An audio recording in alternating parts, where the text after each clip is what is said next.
亲啊，继续来看台南这件人客爱检讨咯。有一阵游客总共8个人到某一间店，讲坐2块道，敢若点一碗鱼肚糜，大家讲价者，头家就甲因讲咯，讲恁遮尔侪人坐伫遐遮，才食一碗糜，安尼我就免做生意啊。讲这个人客不满头家态度真歹，双方来起纠纷。头家娘是真无奈出面来赔回，讲因为因的店面真细，啊，伫人上多时阵，互8个人来占2道，但是敢若点一碗糜，因为其他的人客无位，才会甲因苦劝，并无口气无好哦。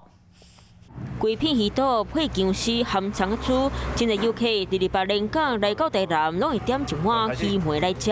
不过，煞有一阵游客来到台南某一间店消费，却和业者发生纠纷。伊阮先生出来看，讲爱8个人爱坐2道，啊，开食一个2个人咧食，2个人公家食一个鱼肚糜嘛，安尼。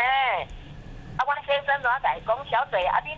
阮咧做生意，啊，恁食一个鱼肚糜，啊，恁遮侪人坐伫遮，啊，我就免做生意啊。当时，这阵游客拢总8个人来到台南某一间店食饭，敢若点一碗鱼仔糜，坐2块道。头家烦恼别个人客无所在坐，过甲因讲，因就无欢喜。尾仔伫咧网络顶留一粒青，搁甲因呛声，不然头家态度真歹。阮真正无口气无好，先生甲伊讲，小姐，啊，恁总甲我坐倒啊，也无甲我食物件，啊，坐甲好势，甲我是咧哪做生意？有民众听到，拢感觉这个人客真无应该冒别个店家认为拄到小小的代志，会好了甲伊讲。除非说真的一堆人在站在那边等，那我们就委婉跟他说啊，你们吃完拿可不可以，就是方便一下。就没有必要这个样子啊！你都已经只点1个了，人家没有跟你们收低消还是收位置的费用，已经很不错了。而且他只点1碗，如果是我会选择外带。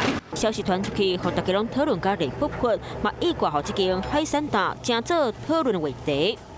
Hello， 大家好，我是乃瑜，要教给大家2个任务。第一个，华视新闻的脸书专页，你按赞了吗？还有华视新闻的 YouTube 频道，赶紧订阅起来，还要记得按赞，开启小铃铛哦。